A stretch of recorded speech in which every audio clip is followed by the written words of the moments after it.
Good morning. My name is Marcia Pinto, and today we're gonna have a little chat with our lovely guest called Jill.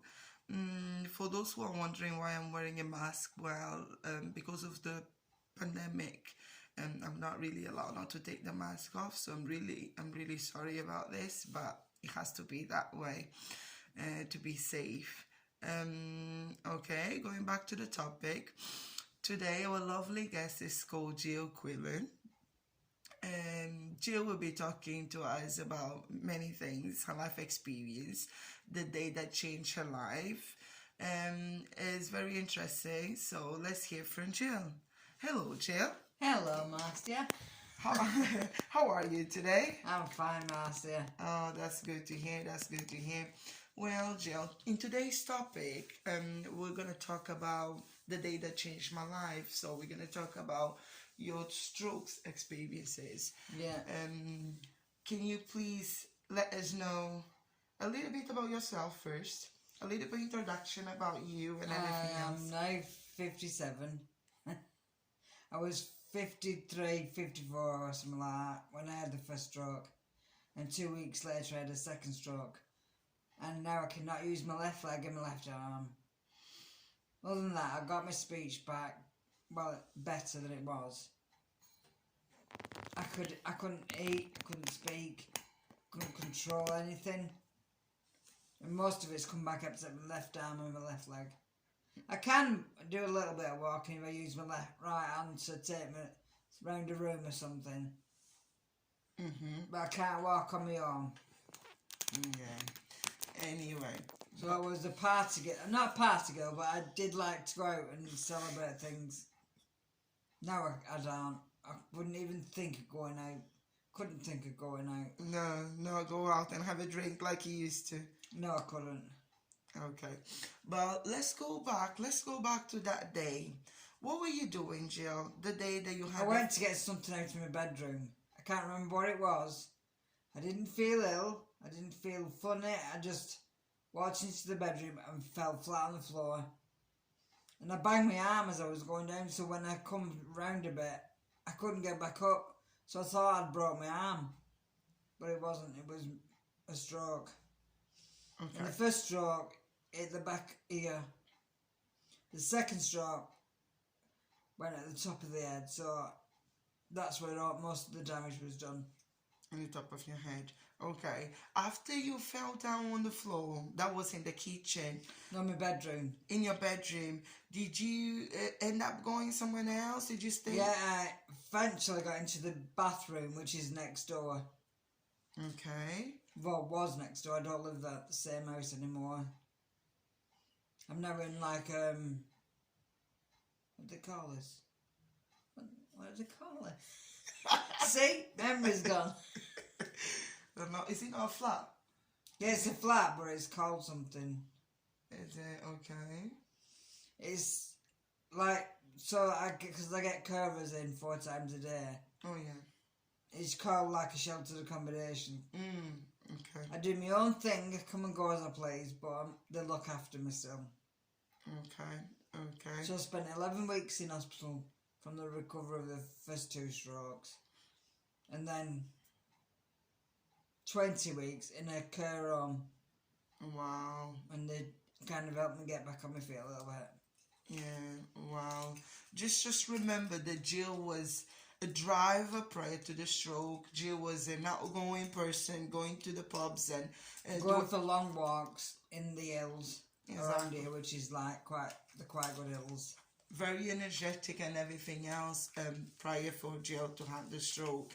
And when Jill had the first stroke, Jill, how many days did you stay in the bathroom? 4 days on my own. So 4 days without no one coming for the rescue? No. My sister came to the rescue after 4 days. After 4 days. Were you out of conscious, in and out? Were you awake the whole time? No. Don't remember much about the time, but when my sister found me, she thought I'd already died. Yeah, I bet she did. And it was a relief to see you there. Yeah, she said, I honestly thought when I first saw you on the bathroom floor that you'd already died. Okay. So you don't recall seeing your sister when she found you in the No. bathroom? I only remember my sister when I got to the hospital. Okay. That's when you woke up in hospital. Yeah, I woke up in hospital and they'd got drips everywhere and I ripped them all out. I didn't know what was going on. Yeah. It was frightening. So the second stroke was actually in the hospital? Yeah, I was in hospital. Okay, so But the second stroke hit me. but this one, like the doctors were near you, so I bet it was. It was much better because I was in the ward. I just got back in the ward, and I fell over in my chair, and that's when I had my second stroke. So they were all around with the staff. Exactly. So they knew what to do. They knew exactly what to do, and Yeah, because it's very important to be quick when someone has a stroke, it is isn't very it? important to be quick. Yeah. Jill, would you like to say anything for someone who has just had a stroke a few days ago? Don't give up. Keep being strong. Keep motivating yourself. The earlier you start making things work for you, the better for you. The better for you. Is there any advice you would like to give to any family member of the person who have a stroke? Keep positive. Keep them motivated because you get very tired from your strokes.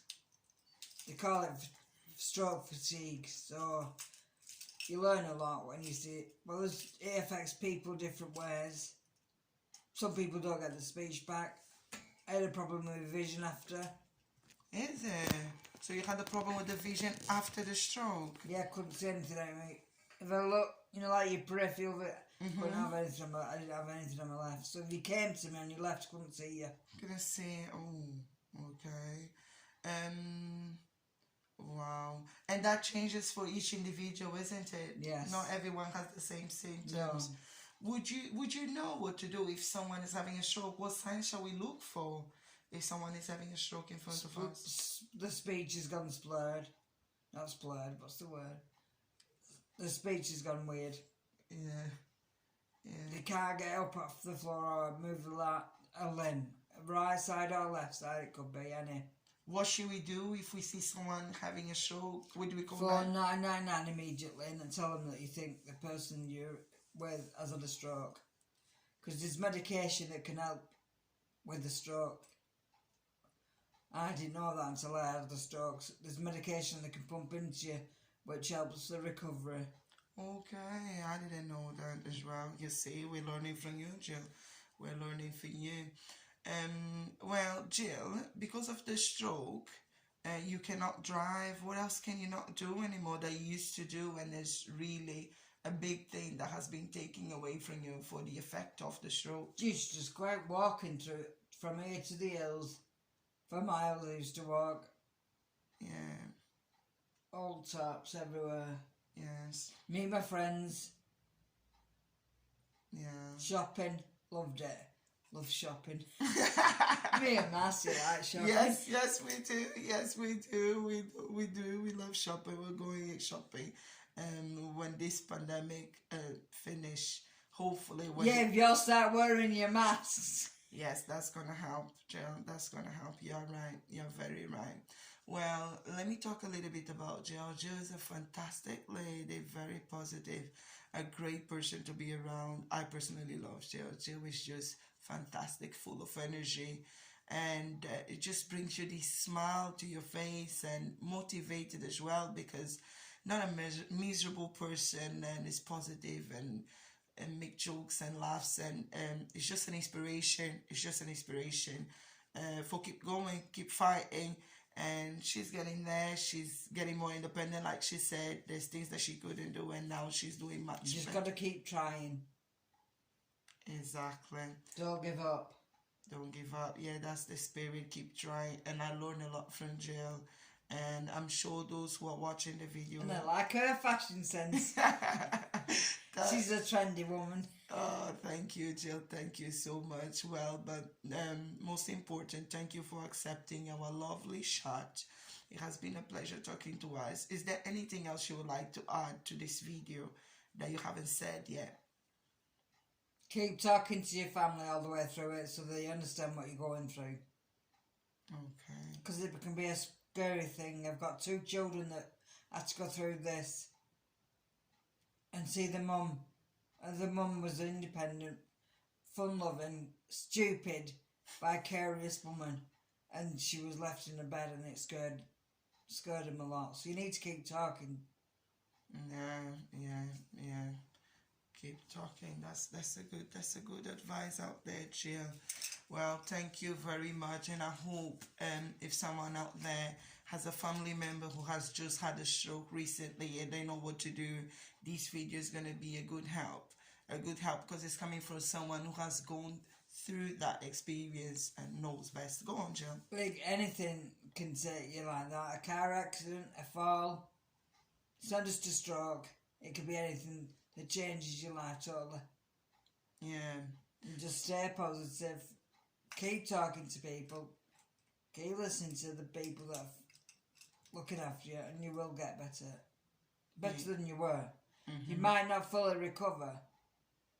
It might take me another couple of years to recover. So the hope is still there. I have hope that I will eventually Recover. I mean, when this epidemic is over with, I could go swimming. And you hopefully use my left side a bit better. Oh, I could go swimming with you. I like swimming. That's very good. If the water is warm. Yeah, but I don't like cold water. I don't like cold water. It has to be warm. Yes, it has to be warm. So jacuzzis are nice. Oh, nice. Yes, very nice. So, yes. Just one more thing. Can you explain to us what is a stroke? Because instead of we explain what stroke is, for those who don't know what stroke is.